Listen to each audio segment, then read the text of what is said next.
And my brother bought me like this really nice watch for Christmas, which was like, thank you, bro. Such a good gift. And I've been getting a lot of great compliments. Doesn't it feel great? Like on my work trips. Yeah. Where like, it's like a community of people who actually can appreciate the watch. Right. Well, I don't know. Like they recognize, is that a Tissot? I'm like, yeah, thank you. He's like, that's a really nice watch. Oh, thank you. And you're like, I know. So where I'm like tuning it, like this is the first job I've had to where there's like a dress code. Oh, yeah. It's kind of unspoken. It's mostly business casual. But you're like keeping up with everyone else in the same. But yeah, I'm all of a sudden thinking about that now, and then I'm realizing it's like changing the way I think. So. Oh, Eric, I think what's happening is you're starting to value yourself more. I think you're right. Yeah, I think that's what's happening, and I love it. Welcome to Friends on Purpose, where two friends talk about life, love, and finding purpose.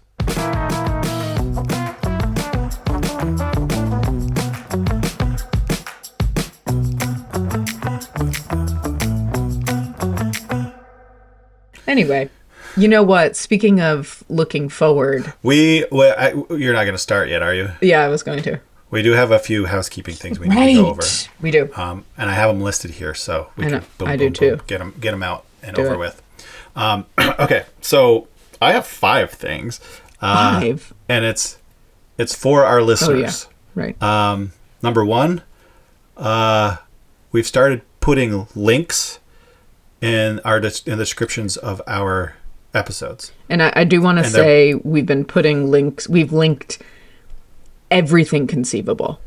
Yeah. Random So mentions. they're basically footnotes to the things we're talking about. Yep. Whether it's, fact checking or, a link to the meme we briefly referenced, so that you can be in the know, you can be part of that inside joke. Yep. It'll all be there for you. And I gave them a title. Did you see the title I gave them? I did, which you gave them rabbit footnotes. Yes. Yeah. For all the rabbit trails and holes we go down. Yeah, but mostly rabbit feet. Lucky rabbit feet, in fact. Rabbit footnotes, yeah. I thought was an appropriate title. I was very proud of myself. I don't know if you can tell, but I thought that was very clever. High five for you. The second thing, we're on Apple Podcasts now. So you can find us there. Third thing, we're going to start using Emily we're going to use as a lifeline. A phone a friend. Yeah, kind of to help us settle and explain things for us. Or mostly when Eric is getting something wrong. And I'm finding when Elaine needs a second opinion. I need someone else to beat up on Eric. No, or like something came up off camera where I was like, I need Emily to explain this because I am not doing it justice. So, and I needed Emily to explain it because you were not doing it justice. So you'll probably have to call her because my phone is tied up in the production. Yeah, I can call her. So she'll make an appearance every now and again when we need her. Yep. That's not to say she'll be on every episode, but sometimes she's on the other side of this wall on call, knitting her beautiful blanket. And did I tell you about that? Yes. Yes. Okay. You did. It's gorgeous. And I'll send you a picture of that. I know, too. and I do want maybe to explore. There are a lot of I've received some feedback for the 3 people that have been listening to our podcast that they love that there's video accompaniment, but they're often listening in the car, and so they're only on audio, and that they miss some of the visuals, which makes total sense. But that do we have visuals? Well, because sometimes we'll hold something up, or whatever. Okay, so we need to describe them. We need to describe them, or okay. We just need to have like a way to upload photos. Okay, we'll figure that out. Yeah, we'll figure that out. People need to see my sneakers. People need to see your sneakers. People need to see Emily's blanket. People need to see Seth. Yep. Yeah, okay. The animals, Okay, next thing. You can find bonus content on YouTube. So things that didn't make the cut because we went too long, if they seem like good nuggets, good like deleted scenes, we're going to post them in a separate playlist on YouTube. So YouTube is where it's at to find bonus content. And lastly, if you like us and you enjoy this podcast, do us a favor and rate and comment in your platform of choice, because it helps boost views and gets our name out there, and just kind of expands our reach. So yeah, we're really hoping to go from 3 to 6. Yeah, we need more than just our moms listening. Yeah. So that would be really helpful. Dope. I'm looking at you, Liz and Evelyn. Ladies. But thanks for listening. Absolutely. Okay. That's all I had. Okay. Good job remembering that. So it is, I do want everyone to know that in all past iterations of our life, it would make total sense that like I were the administrative secretary and Eric was kind of floating along, just being the creative genius.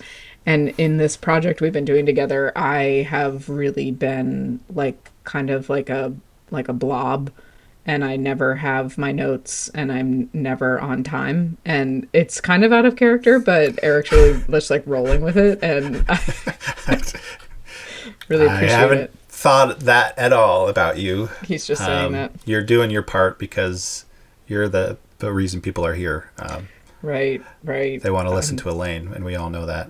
Right, I account for 2. Which, by the way, there are 2 things I need to ask you about. Oh. First of all, our nerd versus geek episode. Mm-hmm.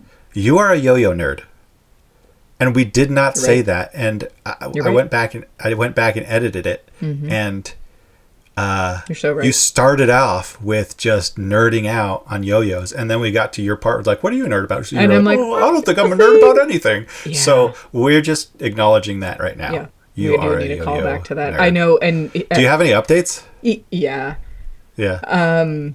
So a couple of the guys are on Yo Talk. Yo Talk. No. Yeah, TikTok yo-yo space. And yep. So they're finding it really inspiring and really easy to like follow the tricks or whatever, because it's like very short. They're like just do this over and over again.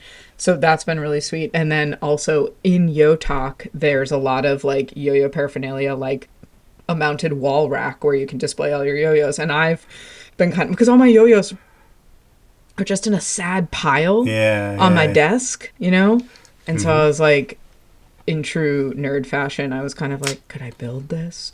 Like, does anyone like I wish there were like a wire cutter on best yo-yo racks. Like, what is the best one out there? What's the best material? Like, how, like, is this going to warp my yo-yo? So, things still going really strong in the yo-yo world. A couple kids got them for the holidays, which was incredibly endearing. Yeah. I love it. Okay. Yep. Excellent. Cool. Okay. I think that's kind of it. I think those are all the acknowledgements. We certainly aren't in the habit of correcting anything we've said, because we don't make any assumption that what we're saying is factual. So we don't have to ever fact check ourselves, because there's no pretense here that what we're saying is true or right. It's a conversation with a friend. That's right. We don't fact check. We don't fact check. But we do often, and I want people to know that this is really legitimately how Eric and my conversations and hangout sessions go. It's true. We do ask each other questions, or like, I've been wondering about this deep thing. So if that feels at all unnatural or staged to you, I just want you to know that it's not. It's just very nerdy. It's just very nerdy of us. It's just how we roll. So Eric, because we're hanging out. So true. What a bunch of dweebs.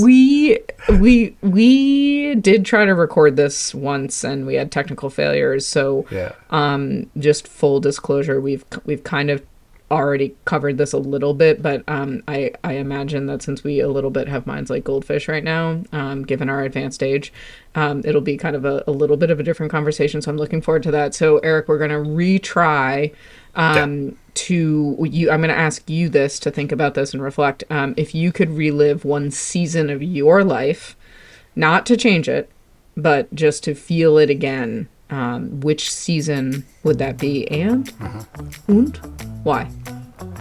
The season of life that I would want to revisit it's kind of been an ongoing season. It's been a long season, and it's the season of parenting, particularly with my oldest boy, Samuel, because he is my first, and so like I feel like everything with him is brand new for me in the realm of parenting. Like we experience it first with him because he's the one, who's ahead of everybody. Breaking the mold. Yeah. And so I broke it down to like three moments over time that I kind of like I would like to go and experience again just to feel. The first would be when he was real little. So like diapers. Like probably a year to 18 months. And they say this happens sooner for mothers. Yeah. So it's kind of totally tracks. But like, it took a year for me to warm up to this thing. Took a year for me to realize I was a dad. And it's probably going to sound kind of cliche, but like there was this moment in the living room where like Samuel's just playing with his trucks or whatever. We're just having fun. And something just comes over me and it like hits me and I'm like looking at him and I'm like, oh shit. Like I really love this kid, like to the point where, and this is the cliche, like you'll never love anyone like you love your kids, and if people who don't have kids, will never know a love this deep, which I don't believe. I think people can experience that kind of love in a different relationship. Yeah. But it is a very profound, it's very unique, very profound, feeling. Yeah. And I remember the night where it just like hit me, like I would give my life for this person, and I've never felt that way about anyone. Even Emily, like it's just a different relationship, right? Totally. And even that, I will say, we're gonna be 20 years this May. There's been a depth and a closeness that I've gained with Emily in just these last 5 years that's been really profound too, but we're not visiting that one today. Right. That's a different but I remember like it was just like it was like a wave that kind of washed over me, and it was just like almost scary. Overwhelming. Like oh shit, like all of a sudden I have something to lose, and I would love to feel that way again, like to have that first time feeling. Because I definitely felt that with my other kids, but it was familiar to me. You knew what it was by the time it happened. So it was like the newness of that, like the innocence of it, was like something I just remember fondly and would definitely love to like experience again. Have you asked Emily? Does she remember that moment, or like for herself? No, I haven't asked her. Am I queuing up a phone a friend? Call her up. How much do you love your kids? When did you know you loved Samuel? Do you love Samuel as much as Eric does? No, I don't know. I'm sure she's had have moments like that. But yeah.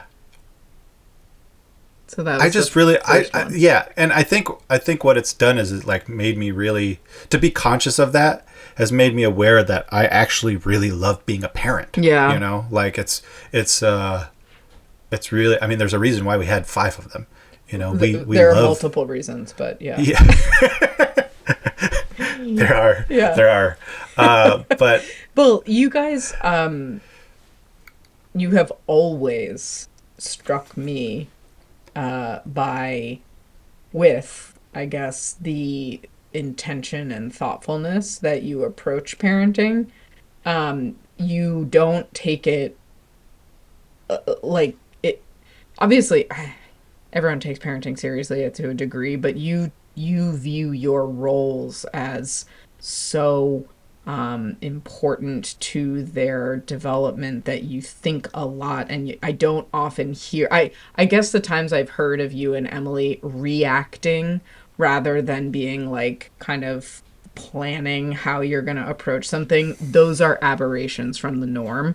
And I Mm. think that's really notable. And you, because you love it Thanks. and you Yeah. focus on it in a really intentional way. Yeah. I mean, we try for sure. Yeah. And that might lead me into the second, like I said, I have like these three moments that like stand out.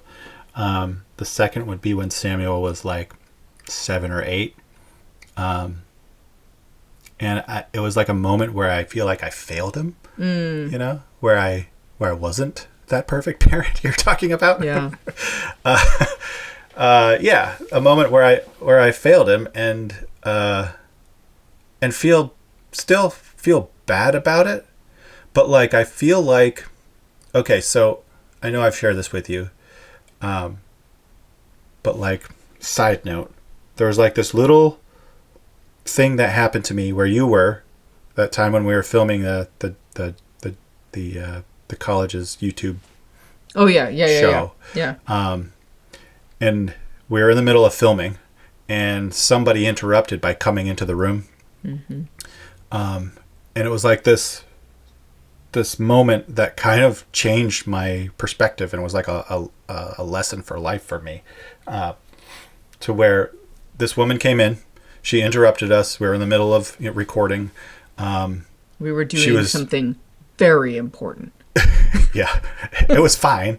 But I got the impression she was used to coming in like it was her space. Yeah. But it wasn't her space. Right. It was a space for all the professors to store things, to use as a studio and other things.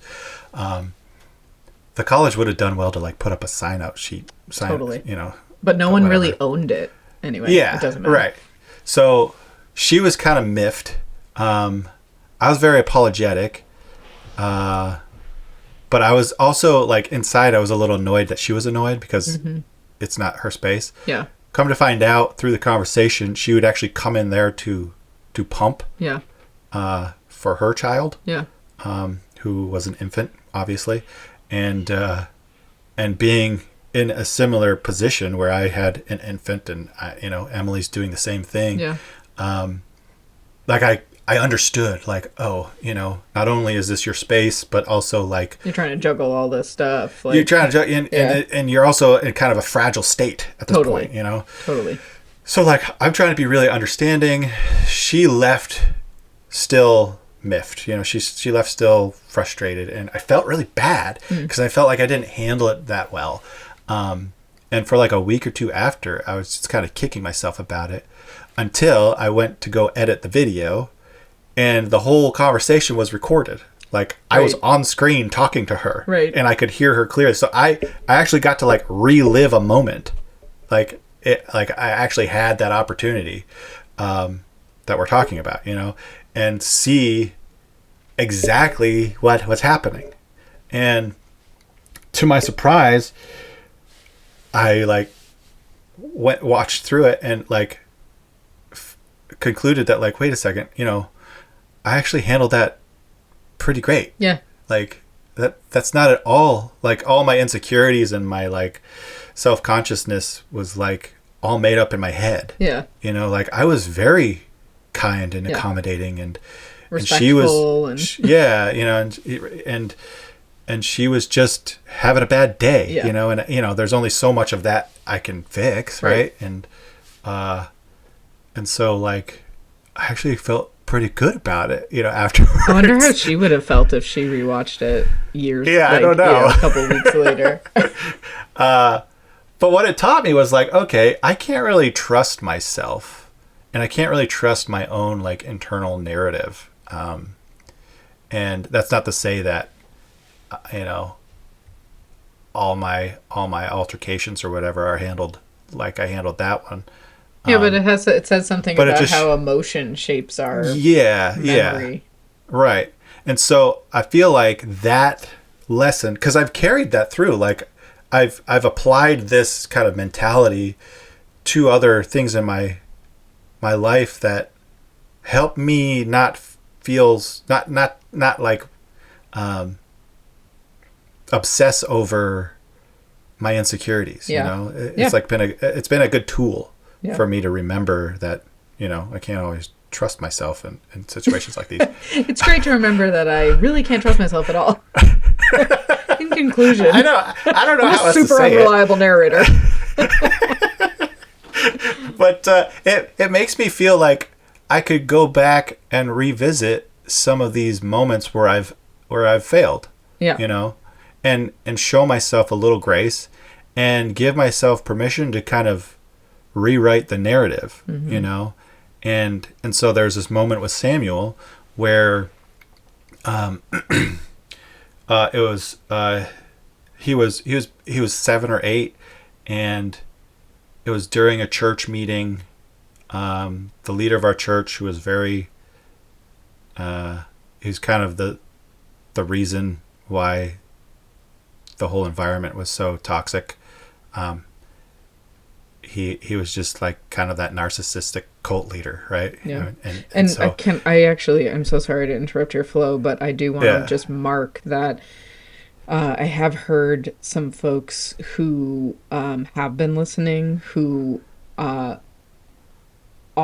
interested, if you're ever interested in your own summary in your own words, of hearing more. We do kind of dangle like that you're a used to be, you know, right-wing Christian in a high control church, and how like we did come to be, but that does beg a lot of questions. So I just am marking it for anyone who's listening. We know, you know, that might be something that we talk about. It might not be. It's incredibly, you know, sensitive, you know, topic, but that, you know, it is, especially the character of John, you know, who people we know in common, you know, have spoken out about what he's doing, but it's a kind of almost still like a living, breathing entity in certain ways. And I don't know. It's, you know, just thanks note for that.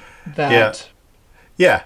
Anyway, he's not he's not a good dude, and he went after Samuel. All of that to say is that he went after Samuel publicly during a meeting at 7 or 8, and he basically chewed him out for cracking a joke that John prompted. Right? Yeah.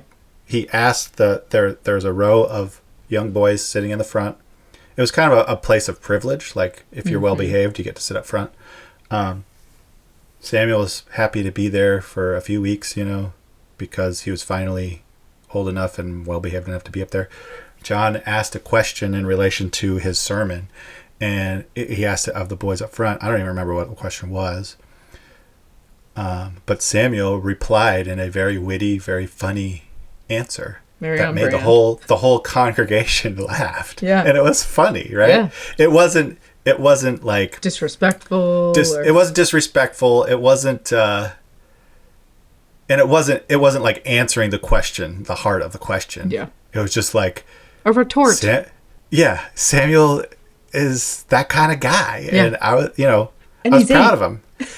But you could tell it this is how weak this guy's ego is, or whatever. You know, he was threatened by this little boy's joke. You know, Samuel got the whole group to laugh, whereas this guy was always trying to do that. Yeah, you know, and so he basically chewed him out right there in front of him, like, "You're a very disrespectful young man," and you know, he had some harsh words to say. Yeah. And so he sent Samuel back to sit with us. Samuel's mortified. Yeah. We get done with the meeting.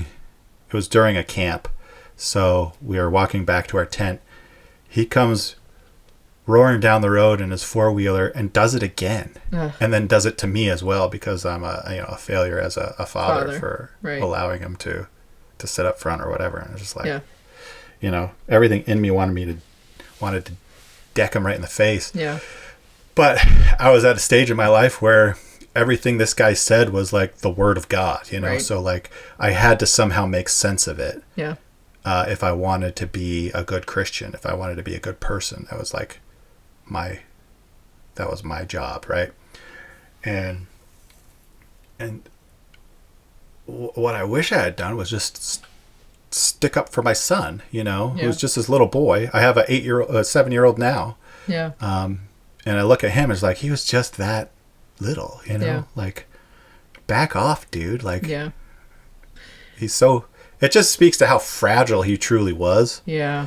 To be John threatened was, by a little kid like that. Well, and also I just like, I know you have compassion and grace for yourself, but like, and also how you were being abused by the same forces that were like, for sure, hurting Samuel. For sure. But yeah, with all that in mind, it was like, if I were to go and watch that play out again, I bet you there were things even within that moment that I handled well.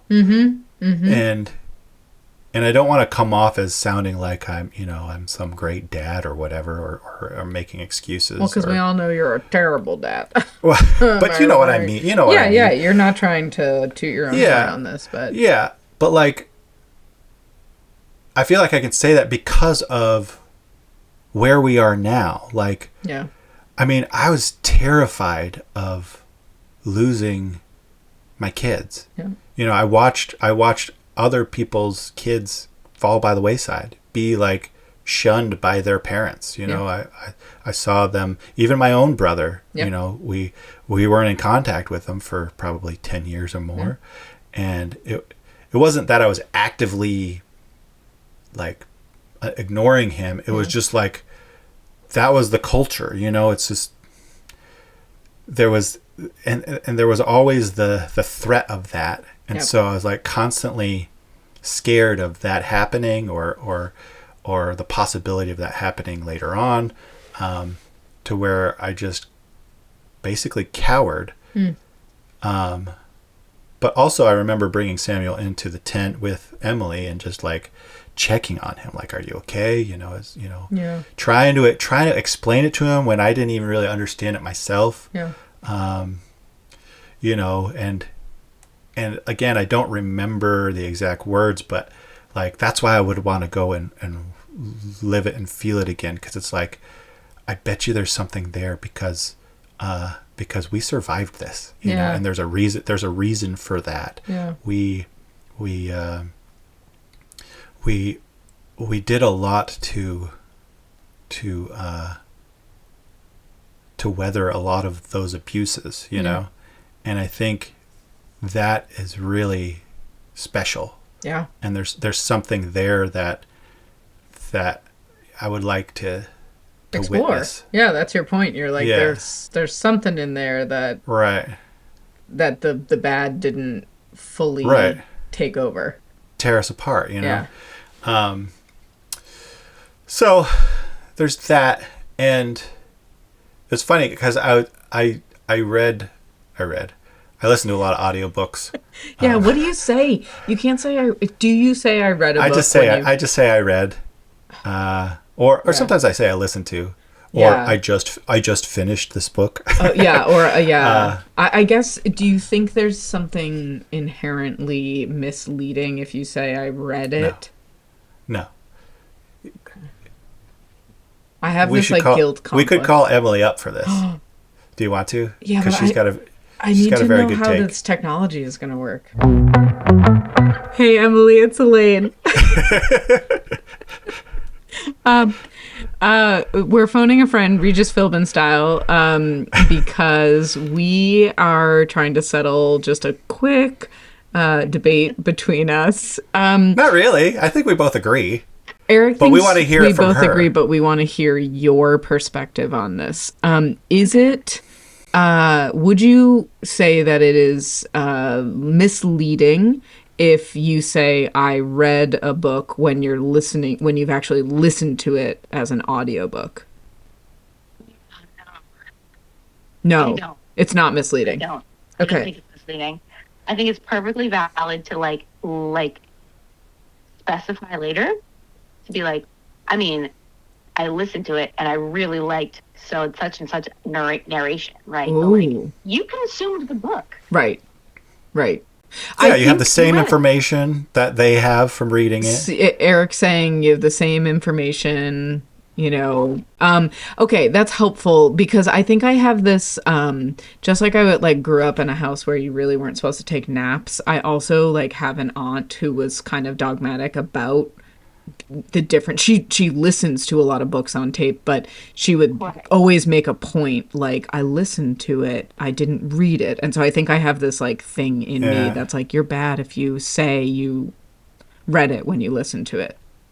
Right, totally. Yeah, I think it's the same. You're still consuming the book. You're like, if I read a book with my eyeballs, right, I count it, and then if I listen to it, I count it again because I loved it. I consumed it 2 different ways. I absorbed it 2 different ways. I mean, your brain lights up basically the same way. Right. Okay.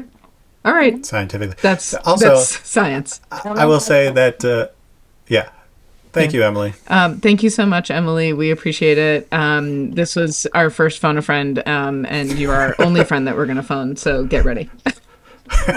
Okay, good luck with your blanket. Okay. Bye.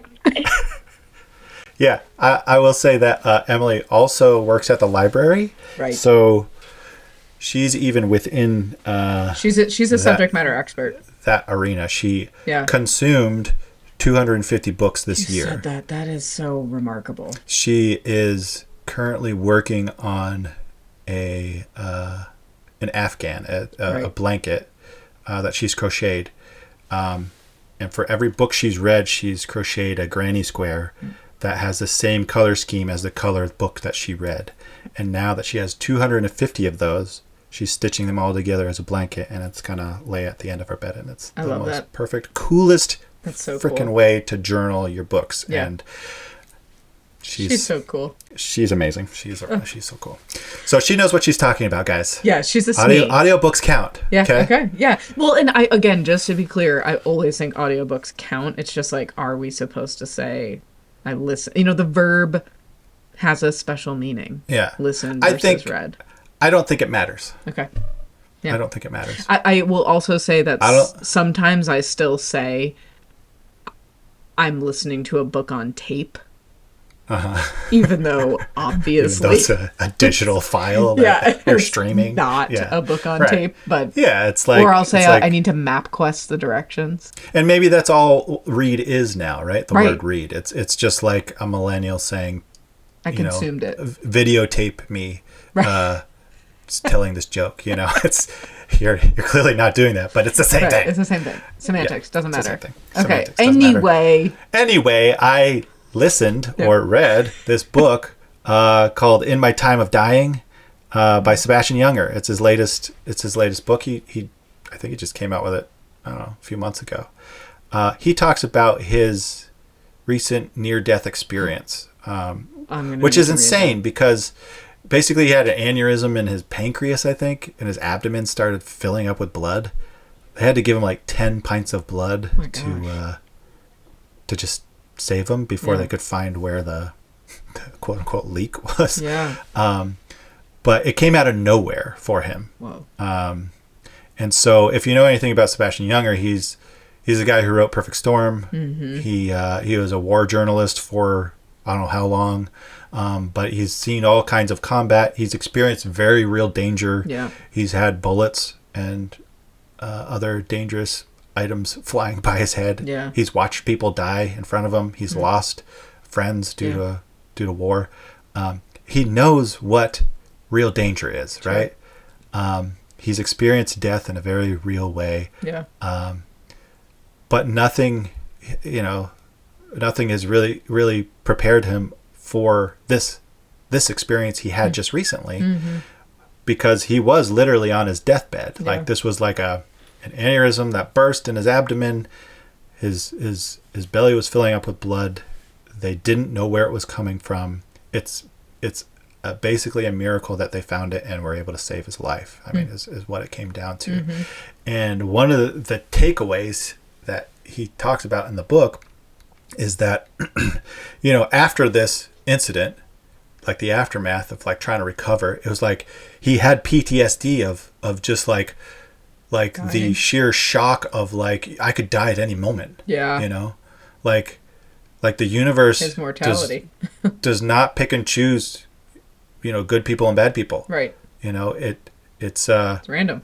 It's random. Yeah. And it could happen to anybody. It could happen at any moment. Mm-hmm. And so he's like mentally like freaking out, and it was a kind of PTSD for him. And what helped him shift that was something one of the ICU nurses said to him, which he discovered that wasn't even a person anybody knew. Like, he even questions, gosh, I have chills. was that person even real? There? Because what she said was, death can be scary, or you could look at it as sacred. Wow. And he was basically able to flip the narrative and just say, okay, well, I could be scared of this thing, or I could use it as, a way of just making the most of what time I do have. Yeah. And while that's not a very original sentiment, it was very real for him in the sense that it's like... Well, because it was paralyzing him a little. Right. In that moment, yeah. And it was a coping mechanism. Here's how I can retrain my brain. Yeah. And I think that's kind of what I'm trying to say too, is like, not that I experienced any of that kind of trauma. Yeah. But there's a way to like create new pathways for your brain to recover from these things, and especially if they're created by your brain, like in that moment with the woman in front of the camera, but even for those moments where I feel like I failed, or I feel like I should have handled it differently, or, knowing now what I didn't then, I wish I had done this, what it does is it helps me flip the narrative for like thinking about these things in my life, to like recover from, and to not throw out or to not forget, because it's like I'm able to give myself a little more grace, and also like just think about differently, well, those moments kind of get out of that rut. Like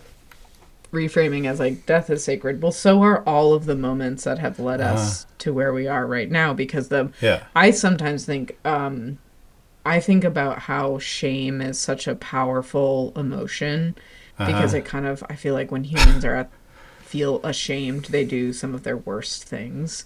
And and it brings us to really dark places, but the memory of when you've done something, maybe you've acted out of character, or you didn't live up to a standard you have for yourself, or someone has hurt you and you reacted in a way you don't like, the memory stays with us, I think, for the sole reason of reminding you when you get back to that moment, as we all do, to be like, oh, let me step on the different path now. It's like why, we have pain and, physical pain. It's like, oh, don't do that again. That's really not good for you. Yeah. And so some of those moments where you remember that you're like, ugh, I hate the way I felt when I didn't stand up for Samuel in that moment, means that the next time when you find yourself there, you're going to be more likely to stand up for him, because you want to avoid that. Well, but also I can still love myself. Yeah. Totally. Like yes, I would definitely do it differently next time, but I can also still love who I was then. Yes. Yeah. And I think in this particular situation, there's a lot about me that I don't like, No. Yeah. I hate it. Oh, don't say that about my friend. but it's with these new tools I have, it's like I'm able to remedy that. Yeah. I'm able to salvage the last 20, 30 years of my life and not just throw it out. Yeah. Not just to start over again, but to say, no, this is actually a part of my story. Yeah. And I get to reframe it in a way that that is healthier, and I think and doesn't cause me mental pain. What you have also said in the past, since we're reliving season, you mark this like 18 years since Samuel was born to where he's like on the brink of, he's an adult now, as like this very distinct chapter of parenting. And I think you like it because you've been seeing your kids grow, which has just been phenomenal, but you were also marking how you've grown, how that's transformed you. So what's the third one that... Yeah, well, that's exactly right. So like the third one was just recently. It was New Year's Eve. Oh yeah. And it was like a split second. Yeah. And Samuel comes down. He's heading to a party. He's gonna go party with his friends for New Year's Eve, and he comes down. He looks so fucking good. like I was like, damn. Yeah, like he looks so good. Like, and I even told him. And again, it was like a split second kind of. I was like, wow, man, you look great. You look awesome. And he's like, oh, thank you. But like, it was his own style. Yeah, he did it all on his own. It was his own thing. Like, like he looked like a model at a JQ, right? or GQ or J. Crew. I'm not sure J. which Crew, one. Yeah, mixing them up. But no, like 15 minutes before, he's like, Dad, can you tie this tie for me? I forget how. Yeah. And this is like the most dad thing you can do for your son. Like, yes, I would love to. You know, like and let me tell you about it while I'm doing it. Yeah, and I do it. I take it off. I throw it on him. I remind him how to do it. He's like, oh yeah, okay. I'm thinking he's gonna have like a button down or whatever. Yeah. No, he just throws it over his neck, and he might have. Cool. It might have been a loose collared shirt, but I don't even think it was that. But he had this like snazzy like blazer, and it was mostly black. And he's got all this like cool like I don't know the word for it. I'm probably gonna use the wrong word, jewelry? But it's kind of grunge looking jewelry, like not chains, but like costume jewelry. Just it's kind of aggressive looking. Yeah, but in a cool way. It's not like dog collars or anything, but like it's just cool. Yeah, nothing I would wear, right? He's being himself, and it was just like I was so like, and I'm gonna cry a little bit. Like he was like just being himself, and it's like, so that's cool. All I want him to be. Yeah. Like that's all I want him to be, and it's my growing that has had to come to this place because there's like all of these expectations I've had of him, especially in the last year or two, that like I'm realizing like I can't put that on him. Yeah. There are expectations. There are rules that you have to follow. Sure. This is a house. There are other people. Yeah. That's normal stuff. Yep. But there are things that I've had to let go of, and I've sometimes been good at it. Sometimes I've been bad at it. Yeah. But when I saw him come down, I mean, he even had like guy liner. Yeah. Bro, like it's so cool. He looked so good. If we ever, I was like so proud of him. If we get a photo stream going, I'm gonna need to see. Well, that one. He might have a photo from that night, but I'm sure he'll love to be featured on his. I can see it just fine in my head. Yeah, his but dad's it was podcast. Just like, oh God, yeah. I don't know if he listens, but Sam, if you listen, I'm very proud of you. Yeah. And Sam, if you listen, send your dad a picture so I can see it. Yeah. But that was like kind of my, like. What a cherry on top. Yeah. Yeah. And to me it was like, everything's going to be fine. Yeah. As a parent, you worry. Of course. You worry and you can't not worry. Yeah. But he's a solid dude. He is a solid dude. And I still have his ear. Yeah. And that's the hugest thing. I mean, that's been kind of the bottom line for me and Emily is like, if nothing else, let us just be a safe place for our kids to come to. Yeah. If, you want to talk.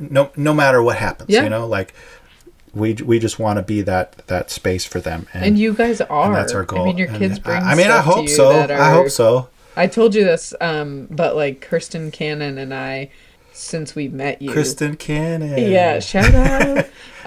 We'll be like, we've talked forever, like, man, Eric, this is before, Kristen and I don't have kids. Kristen now has a young family, and she's like on that young child parenting roller coaster, and she's like, we're like, man, like Eric's kids bring Emily and Eric stuff that like we would never bring to our parents, and like, how do you do that? Like, how do you raise kids who are like, oh, can I bring up this really vulnerable thing to you and get your opinion? It's like that, like parenting could be a safe, vulnerable like thing instead of this like fear and shame. Emily should get all the credit for that. I mean, she's so good at.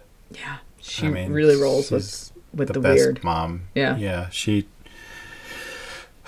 a good thing that she's in my life. Yeah, that's true. She's definitely the year better half. No, that's really sweet that you would.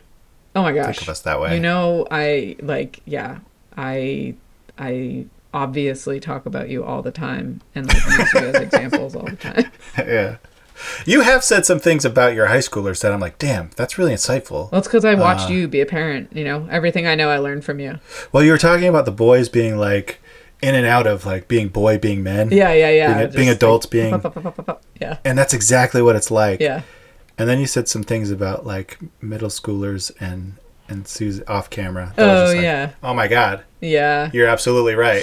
I love kids. I mean, I needed to hear that. Young people. You are, and I love and they love you so much. Yeah, and I really I can't believe it's taken me so long to like get to this point in my career or like my life where I'm able to like work. I think I thought in life that like what I was supposed to be pursuing was certain types of job titles, like, oh, I'm an assistant director now, I should be a director now, I should be the executive director, like, and at least in this chapter, the title doesn't matter, where doesn't matter, I'm like with young people, and that feels so fun and cool, and it's like there is something to be said when your job is like super energizing and you totally like part of my job is hanging with these kids. Like I get paid to do that, and I'm doing a good job. Yeah. And I genuinely enjoy it. Like I actually have been having this funny experience because I am high schooler agnostic. They all come in different shapes and forms and different friend groups and different levels of like popularity or like togetherness or whatever, and they all cross paths in my office at some way, shape, or form. But sometimes it's like sometimes my worlds collide where like a certain group of like yo-yo guys will come in and where I'm like with the like offbeat theater kids, and they like kind of like mix for a second, and they're all very respectful of each other, whatever, but I'm like, you guys otherwise would never breathe the same air ever. And then like sometimes there's like a like, do you want a yo-yo? Like, sure, you want to come play D&D? Yeah, it's like this like cross-cultural mix that's been really fun. Anyway, I love kids. Point is, your kids. Yeah, I love that. I love that about teaching at the college. Yeah. This upcoming generation in particular are so diverse. Yeah. Like not just like in all the like the normal ways, but like I don't know, like the friend groups to me seem really funky, eclectic. Yeah, totally. Which I just think is really cool and really beautiful. Yeah. So that was my season that I would like to relive. I've been like privileged to watch part of that season. I think we tried to do this math. How old was Shmuel when I met you? 2011 is when I met you. No, 2012. 2012. Really? Yeah. He was born in 07. Okay. So he was I can't do that math. 5. So he was 5. 4 or 5. Yeah. So, I have had the pleasure of watching you for like 14, of those years. He's gonna be 19 in March. Yeah. Which is nuts. That's nuts. Yeah. It is nuts.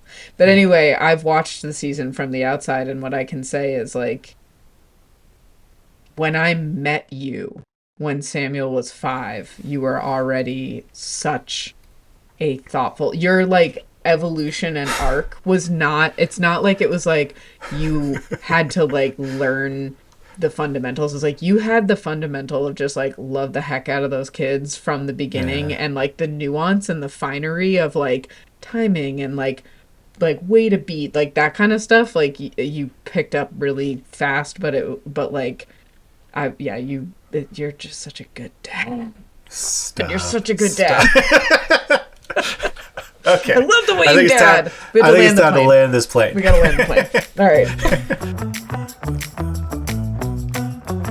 I've been listening to this podcast called Cosmosis.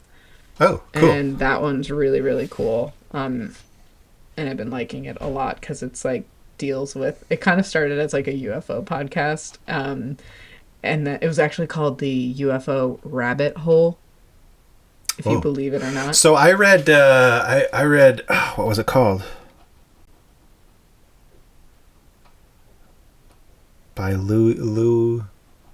He was like, dang, what was it called? Basically, it was the guy who worked at the Pentagon, and he was in charge of monitoring all the UFO encounters across the nation, but also comparing them to other countries. And it was like insane. Yeah, like there are things out there they can't explain. Yeah, like technology that they have footage of. Yeah, and that they aren't telling the public because of what they're afraid it will do. Yeah, to people's sense of reality. Reality, or even to like belief systems, and they don't want, like, they're worried about the economy crashing because of the information they have. I know. And so all in on this. Yeah, and it's so fascinating. Yeah, and it's inexplicable. Yeah, but it's also like, what it does is it makes you think about the world as one. Yeah, because there could be, because of how advanced this technology is, we are so far behind, right, that if there were some sort of threat, the world would have to come together, right. And isn't that the plot of, and that's Independence Day, right? But it's like, no, that's like a very real conscious concern that all governments are considering. Yeah. And it's weird to say, because it's like, we're talking about aliens here, like, what? Well, and like, maybe aliens. It could be terrestrial. It could be terrestrial, because some of the theories are like, because of the way they see some of this technology around water, like over oceans, they're like, do they live here? The Tic Tac. The Tic Tac. Do you hear about it? Yeah. Oh, I know the Tic Tac. Wait, are you a UFO guy? After that book, I was. I have to find. What was it called? I have to send you you have to look at this. It's not UFOs anymore, though. They're UAPs. UAP. Unidentified aerial phenomena. Yeah. I gotta send you this podcast. Imminent. Inside the Pentagon's Hunt for UFOs, by Luis Elizondo. Did you read? I have to look up the book about the CIA's Stargate, which was actually about remote viewing, like how people can like be in one room and see somewhere else in their mind. The CIA does some pretty weird, like, psychological. It's the same story of the men who stare at goats. That movie. Yeah. Anyway, this podcast just went in a whole new direction. Anyway, next time. I guess we're landing the plane with UFOs. I guess we're landing this UAP. Okay, well, good. So that's what we've been consuming. Yeah, that's awesome. Neat. Hey, you know what we didn't do is queue up what we're going to be talking about next time. Oh, shoot. Yeah, what are we going to do? Eric, we were so prepared until you're the secretary. Right? Let me pull up my list. So, yeah, next question is going to be, what What do you feel most called to contribute to the world, even if it's small? I like that. So I'll be asking you that. Oh, you're asking me. Oh, yeah. Okay. Yeah. All right.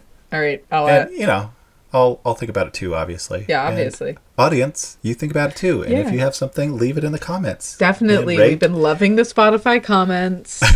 Yeah. It's like, oh my God, we got 2 comments. Yeah. The Spotify creator app that's like, it was like, you hit 10 streams. And I was like, yay! 5 of those are me. Yeah. But also, I think I texted you, like, oh my God, we got comments on Spotify. You're like, yeah, those are my friends. I was like, that was just my friends. And thank you so much. That's cool too. We thank really you. Appreciate that. How come you haven't ever commented on that my microphone is super gay? Honestly, I don't think of it that way. I think of it as a gamer mic. Oh. My kids have 10 of those mics. What? Everything, even their keyboards and their headsets, they all have that rainbowy thing happening. I thought it was like my it my can pride be for you. mic. Your pride mic. It can be. Okay. It's your pride mic. But what you're saying is that you don't ever think of it that way because this is a really overdone thing in the gamer world, and in the gamer community, everybody has something like that happening. Well, yeah. Fine. Yeah. Okay. I love you so much. Cool. I love you too. Okay, I'll see you soon. All right. Next time. Bye. Thank you for listening. You can find us on Spotify, Apple Podcasts, YouTube, and TikTok.